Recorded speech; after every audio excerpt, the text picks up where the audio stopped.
자, 여러분, 이 황금 상권의 열기가 느껴지십니까? 여러분, 최근에 혹시 밤늦게 신도시 상점가 거리를 걸어보신 적 있으신가요? 낮에는 삐까번쩍한 유리 건물들의 화려한 프랜차이즈 카페들이 줄지어 있어서 마치 미래 도시에 온 것 같은 기분이 들죠.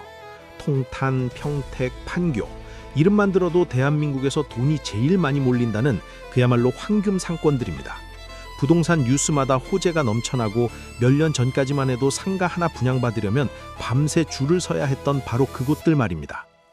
아니, 이게 어떻게 된 일이죠? 내 프라이팬에 돈들이 타오르고 있어요. 계산기를 아무리 들어봐도 답이 안 나옵니다. 여긴 이제 유령 도시군요. 저희 머니 셰프는 정확한 정보 전달을 위해 최선을 다하고 있으며 사실과 다른 주관적인 비방이나 허위 사실 유포는 채널 운영 방침에 따라 엄격히 관리됨을 알려드립니다. 구독, 좋아요, 알림 설정 잊지 마세요. 그런데 말입니다. 해가 지고 밤이 찾아오면 이 화려했던 거리들은 순식간에 소름 돋는 유령 도시로 변해버립니다.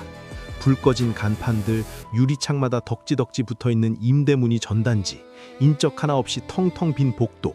상상이 가시나요? 실제로 판교의 상가 공실률이 무려 40에서 50%에 달한다는 충격적인 데이터가 있습니다. 평택도 20%를 훌쩍 넘겼고요. 두 집 건너 한 집이 텅 빈 폐허라는 겁니다. 상가 건물 안으로 들어가 보면 새 건물 냄새는 나는데 사람은 없고 에스컬레이터만 윙윙 돌아가는 기괴한 장면이 펼쳐집니다. 돌아보시면 보이실 겁니다. 아니, 도대체 왜 이런 일이 벌어지고 있는 걸까요? 단순히 요즘 경기가 좀 안 좋아서? 사람들이 돈을 덜 써서?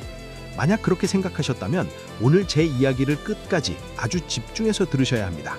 지금 여러분이 보고 계신 이 신도시의 유령 상가들은 앞으로 대한민국 전체를 집어삼킬 거대한 경제 재앙의 아주 작은, 정말 세 발의 피 같은 전조 증상일 뿐이니까요.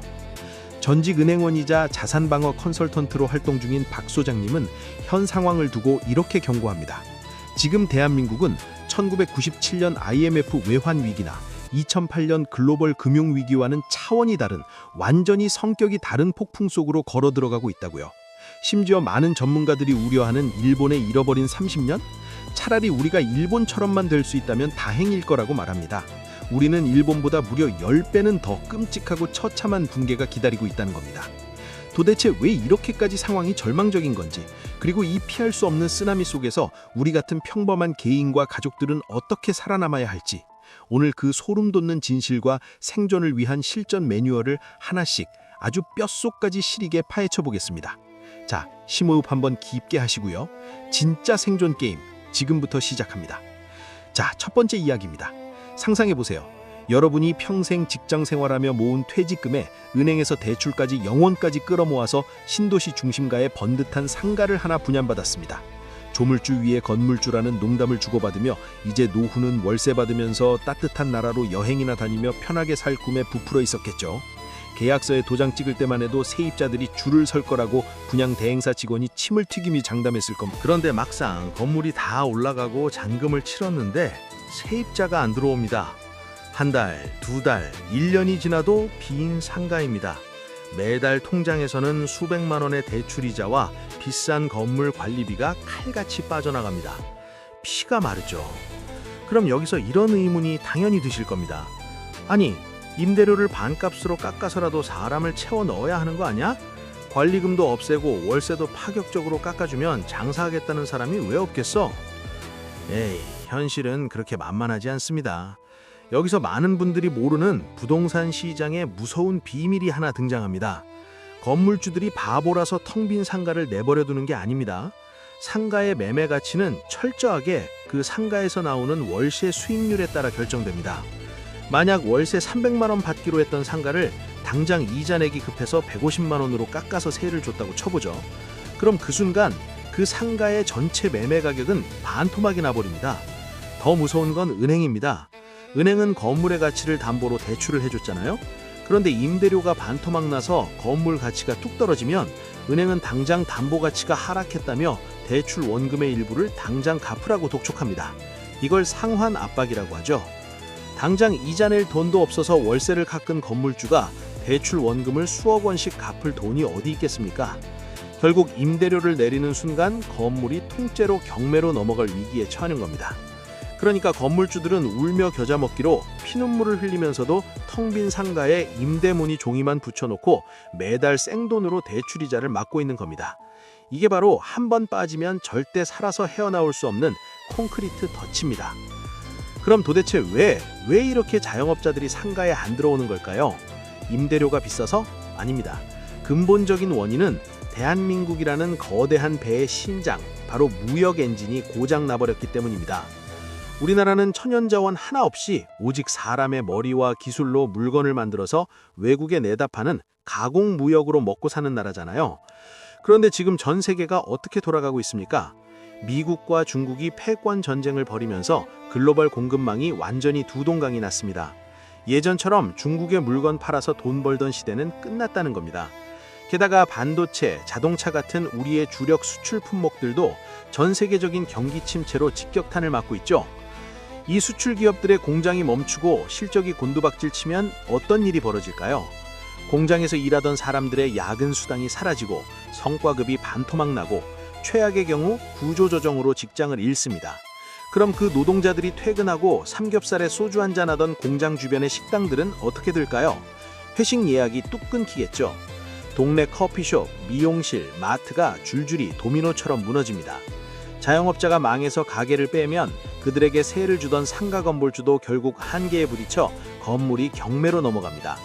수출 대기업의 위기가 골목 상권의 붕괴로, 그리고 부동산 시장의 붕괴로 이어지는 이 끔찍한 나비 효과. 이건 절대로 남의 동네 이야기가 아닙니다. 우리 경제의 가장 밑바닥 핏줄부터 서서히, 하지만 아주 확실하게 괴사하고 있다는 소름 돋는 증거입니다. 이쯤 되면 속으로 이런 생각하시는 분들 꼭 계십니다. 야, 너무 호들갑 떠는 거 아니야? 일본도 1990년대에 부동산 거품 빵 터지면서 엄청 고생했잖아. 그래도 나라 안 망하고 전 세계 3위 경제대국 유지하면서 지금도 잘 먹고 잘 살고 있는데 우리도 허리띠 좀 졸라매고 어떻게든 버티면 되는 거 아니야? 아쉽게도 그건 정말 순진하고도 위험한 착각입니다. 우리가 일본의 전철을 밟고 있다고들 하지만 사실 우리는 일본보다 훨씬 더 끔찍하고 잔혹한 결말을 맞이할 수밖에 없는 치명적인 이유가 있습니다. 그것도 무려 3가지나요. 첫 번째 차이점, 바로 맷집의 차이입니다. 일본이 그 지독한 장기 불황, 이른바 잃어버린 30년 속에서도 나라가 뒤집어지지 않고 버틸 수 있었던 가장 큰 무기가 뭔지 아십니까? 바로 돈이었습니다. 정확히 말하면 빚이 아니라 일본 국민들이 수십 년 동안 미친 듯이 차곡차곡 모아둔 빵빵한 가계저축, 그리고 일본 기업과 정부가 해외에 사둔 어마어마한 해외 자산들이 있었죠.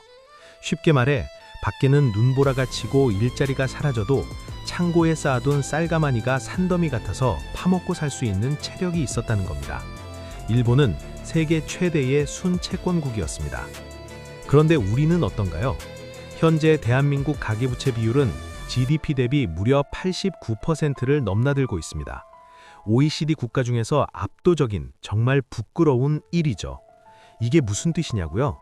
우리나라에서 1년 동안 만들어낸 모든 돈을 다 합친 것과 국민들이 지고 있는 빚의 규모가 맞먹는다는 소리입니다. 우리는 창고에 쌓아둔 쌀가마니로 버티는 게 아니라 옆집에서, 은행에서 빌려온 쌀로 하루하루 연명하면서 위태로운 젠가 게임을 하고 있는 겁니다.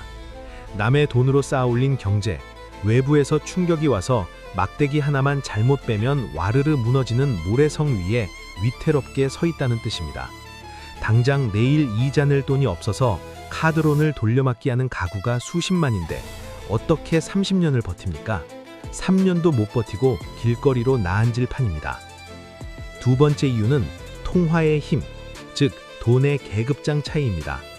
여러분, 전 세계적인 경제 위기나 전쟁 같은 불안한 상황이 터지면 글로벌 투자자들은 어떻게 움직일까요? 당장 위험한 나라에 투자했던 돈을 싹 다 빼서 가장 안전한 금고로 도망칩니다. 이때 일본의 엔화는 미국 달러나 금만큼은 아니더라도 전 세계 금융시장에서 꽤 알아주는 안전자산 취급을 받습니다.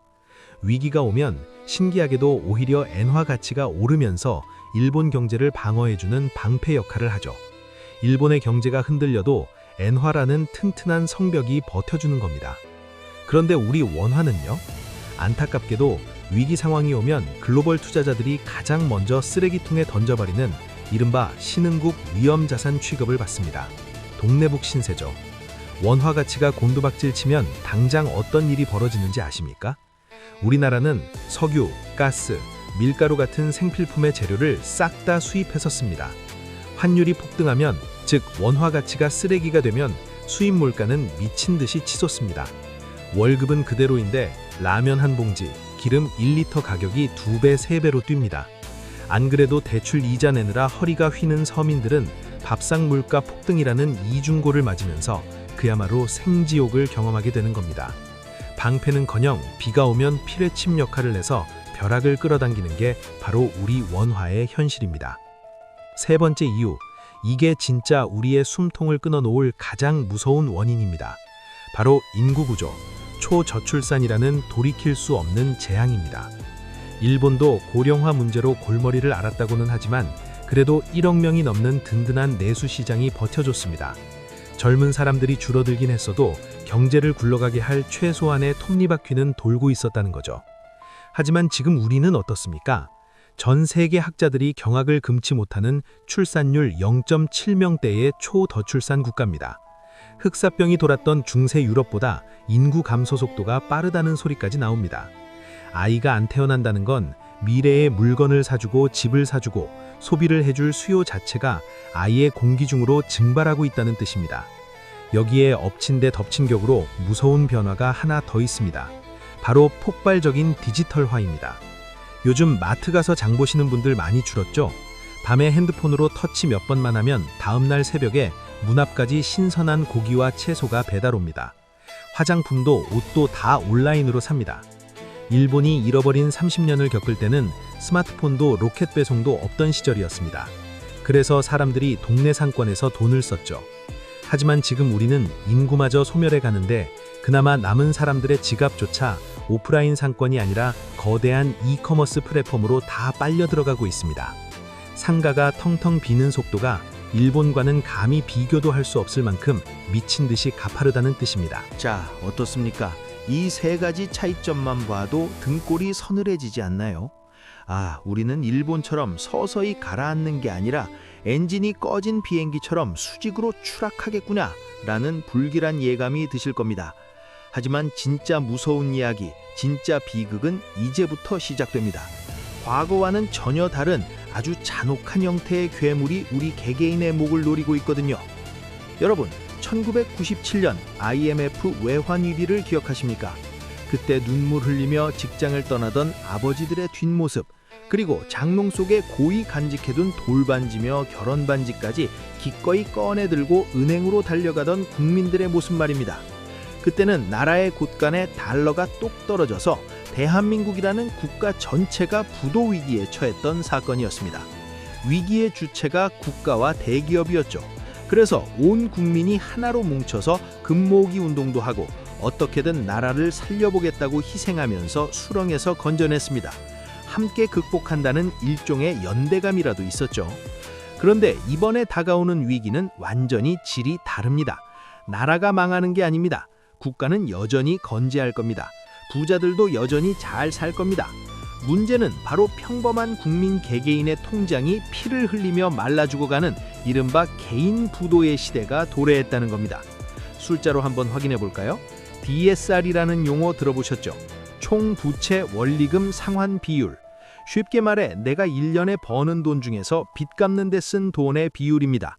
현재 우리나라 가구의 BSR 평균이 무려 37.5%에 달합니다. 한 달에 300만 원 벌면 110만 원 이상을 은행에 이자와 원금으로 바치고 있다는 소리입니다. 더 끔찍한 사실은 경제적으로 취약한 계층의 경우 이 비율이 40%를 훌쩍 넘고 심지어 대출자의 13.5%는 번 돈의 70%를 빚 갚는 데 쏟아붓고 있습니다. 이게 무슨 상황인지 감이 오시나요? 한 달에 300만 원 버는 가장이 은행에 210만 원을 갖다 바치고 남은 90만 원으로 4인 가족이 한 달을 버텨야 한다는 겁니다. 관리비 내고 애들 학원비는커녕 급식비 내고 나면 부부는 맹물에 라면만 끓여 먹어야 하는 수준입니다. 숨만 쉬고 물만 마셔도 적자라는 소리죠.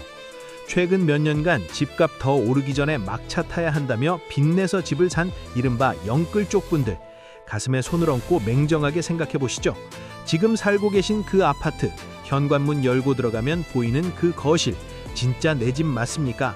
내 전체 자산의 95%가 그 시멘트 덩어리 하나에 묶여 있는데 매달 은행에 월급의 절반을 바치면서 덜덜 떨고 있다면 여러분은 집주인이 아니라 그저 은행을 대신해 그 아파트를 관리해주고 세금을 대신 내주는 노예나 대리인으로 전락해버린 겁니다. 집값이 떨어지면 가장 먼저 피눈물을 흘리는 건 은행이 아니라 바로 나 자신입니다. 옛날 1997년처럼 위기가 터지면 나라에서 공적 자금 팍팍 쏴주고 불쌍한 서민들 대출 탕감해주고 살려줄까요? 천만의 말씀입니다. 그때는 나라가 망할 판이니 전 세계에서 돈을 빌려와서 기업을 살렸지만 지금은 다릅니다. 철저한 자본주의 시스템 속에서 개인이 무리하게 빚내서 투자했다가 실패한 것을 국가가 대신 갚아줄 명분도 돈도 없습니다. 한마디로 철저하게 각자 도생해야 하는 시대. 옆집 김씨가 파산해서 야반도주를 해도 아무도 도와줄 수 없는 개별적인 경제적 사형선고가 집행되고 있는 겁니다. 자, 여기까지 들으시니 눈앞이 캄캄하고 가슴이 턱 막히시나요? 너무 절망적인 이야기만 쏟아내서 제가 다 죄송할 지경입니다. 하지만 여러분, 호랑이에게 물려가도 정신만 차리면 산다는 옛말이 왜 있겠습니까? 아무리 지옥불이 타오르는 절망 속에서도 비상구는 언제나 존재하는 법입니다. 문제를 정확히 진단했다면 이제 살 길을 찾아야죠. 이제부터 이 거대한 경제 붕괴의 쓰나미 속에서 나와 내 가족의 생존을 걸고 당장 실천해야 할 아주 현실적이고 뼈아픈 생존 전략 4가지를 말씀드리겠습니다. 이건 선택이 아니라 필수입니다. 메모지 꺼내서 적으십시오. 첫 번째 생존 전략.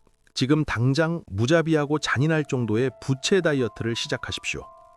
지금 주식시장 기웃거리면서 어설프게 1%, 2% 수익 내보겠다고 머리 싸맬 때가 아닙니다. 지금 이 미친 고금리와 불확실성 속에서 여러분이 할 수 있는 최고의 투자, 가장 확실하고 안전한 투자는 바로 내 대출 원금 단돈 1만 원이라도 갚아나가는 겁니다. 대출 이자를 줄이는 것만큼 완벽한 수익률은 없습니다. 당장 지갑 속에 있는 신용카드, 혜택 좋다고 들고 다니는 그 플라스틱 쪼가리부터 가위로 무참히 잘라버리세요. 신용카드는 여러분 미래의 소득을 땡겨 쓰는 마약입니다. 그리고 핸드폰 열어서 한 달에 몇천 원, 몇만 원씩 줄줄 새어나가는 각종 구독 서비스, 넷플릭스, 음악 어플, 당장 오늘부로 싹 다 해지하십시오. 내 살을 도려내는 끔찍한 심정으로 내 뼈를 깎는 고통을 감내하면서 빚이라는 암덩어리를 떼어내야만 폭풍이 몰아칠 때 살아남을 수 있습니다. 부채가 적은 사람만이 이 위기 속에서 버틸 수 있는 체력을 가집니다. 두 번째 전략. 그놈의 지독하고 끈질긴 부동산 종교에서 제발 깨어나십시오. 부동산은 절대 배신하지 않는다. 오늘이 제일 싸다. 존버하면 무조건 우상향이다. 이런 달콤한 말들은 과거 우리나라 인구가 팽창하고 경제가 매년 7%, 10%씩 미친 듯이 성장하던 고도 성장기 때나 통하던 낡은 미신입니다. 지금은 시대가 완전히 변했습니다. 매달 내 주머니에 따박따박 현금을 꽂아주지 못하는 부동산, 오히려 이자와 세금으로 내 피를 빨아먹는 아파트나 상가는 더 이상 자산이 아닙니다. 내 목을 서서히 조르는 화려한 부채일 뿐입니다. 조금만 더 버티면 예전 전고점 회복하겠지라는 헛된 희망 제발 버리세요. 지금 상황에서 가장 필요한 건 손절의 용기입니다. 필요하다면 내가 샀던 가격보다 수천만 원 손해를 보더라도 과감하게 팔아치울 수 있는 그 뼈아픈 결단력이 있어야 합니다. 건물을 팔고 현금을 쥐고 있어야 진짜 위기가 와서 모든 자산 가격이 반토막 났을 때 생존을 넘어 새로운 부를 창출할 기회를 잡을 수 있습니다. 깔고 앉은 시멘트 덩어리를 맹신하다가는 그 밑에 깔려 압사당합니다. 세 번째 전략. 폭풍을 막아줄 진정한 방어 자산을 악착같이 그리고 영리하게 모으십시오. 앞서 말씀드린 대로 위기가 오면 우리가 가진 원화 가치는 휴지 조각처럼 흔들릴 수 있습니다. 최근 경제 유튜버들 사이에서도 이 문제는 뜨거운 감자입니다. 제가 조사한 지니 국제학교 채널의 영상에서도 아주 강력하게 경고하고 있죠. 다가오는 경제 폭풍 속에서 원화 가치 하락에 대비해야 한다고요. 원화만 쥐고 있다가는 가만히 앉아서 벼락거지가 될 수 있으니 달러 기반 자산이나 금 혹은 안전한 미국 국채 등으로 자산의 일부를 반드시 옮겨 놓으셔야 합니다. 환율 변동이라는 태풍을 막아낼 방탄복을 입으라는 뜻입니다. 하지만 여기서 끝이 아닙니다. 달러나 금보다 훨씬 더 중요하고 그 어떤 경제 위기가 와도 절대 가격이 떨어지지 않는 궁극의 방어 자산이 하나 더 있습니다. 바로 여러분 자신. 여러분의 몸값입니다. 회사가 망해서 거리에 나앉아도 나라 경제가 흔들려서 환율이 미쳐 날뛰어도 절대 빼앗기지 않는 나만의 지식과 기술에 투자하세요. 이직을 할 수 있는 자격증, 부업으로 돈을 벌 수 있는 기술, 사람들의 문제를 해결해 줄 수 있는 능력, 진짜 위기의 순간에 낭떠러지에서 나와 내 가족의 밥줄을 꽉 쥐어주는 생명줄은 부동산 분기부 등본이 아니라 내 머리와 두 손이 만들어내는 가치입니다. 책을 읽고 배우고 나를 갈고 닦는데 돈과 시간을 아끼지 마십시오. 마지막 네 번째 전략, 가족이 하나의 거대한 전우이자 방패로 똘똘 뭉쳐야 합니다. 여러분, 경제 위기가 오면 가장 먼저 무너지는 게 뭔지 아십니까? 바로 가정입니다. 빚 문제 때문에 이혼율이 급증하고 가족이 뿔뿔이 흩어집니다. 이런 거대한 위기 앞에서는 혼자서 끙끙 앓고 밤에 소주 마시면서 한숨 쉬어봐야 아무런 답이 안 나옵니다. 오늘 당장 퇴근하고 아내와 남편과 마주 앉으세요. 통장 까놓고 투명하게 공유하십시오. 우리 집 대출 잔액이 얼만지, 매달 이자로 얼마가 나가는지, 앞으로 월급이 깎이거나 회사에서 잘리면 당장 몇 달이나 버틸 수 있는지 현실을 아주 냉정하고 뼈아프게 직시해야 합니다. 서로 알량한 체면 차린다고 몰라 마이너스 통장 쓰고 주식 물린 거 숨기는 짓은 가족 모두를 지옥으로 끌고 들어가는 자살행위입니다. 여보, 우리 지금 상황이 이러니까 외식 줄이고 당분간 여행은 포기합시다. 아이들에게도 우리 집 경제 상황을 솔직하게 말하고 학원 하나 줄이자고 설득해야 합니다. 허리띠를 졸라매는 고통을 가족 전체가 하나의 팀워크로 이겨내지 못하면 닥쳐오는 쓰나미를 버텨낼 기초 체력 자체가 사라집니다. 자, 이야기를 마무리할 시간입니다. 이웃나라 일본은 그나마 조상들이 두둑하게 쌓아둔 저축이라는 맷집으로 30년이라는 기나긴 겨울을 꾸역꾸역 버텨냈습니다.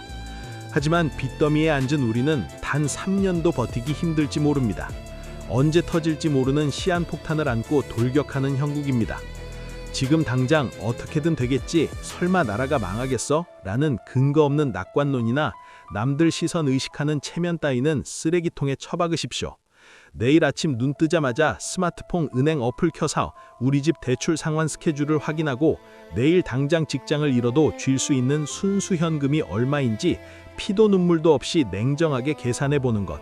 그 작고도 고통스러운 직면이 여러분을 살릴 유일한 동아줄입니다. 경제는 감정이 아니라 차가운 숫자입니다. 숫자를 마주하는 자만이 살아남습니다. 오늘 제 영상이 여러분의 마음에 깊은 울림을 주었으면 합니다. 다음에도 좋은 이야기로 뵙겠습니다. 감사합니다. 항상 행복하시고 재미있게 사세요.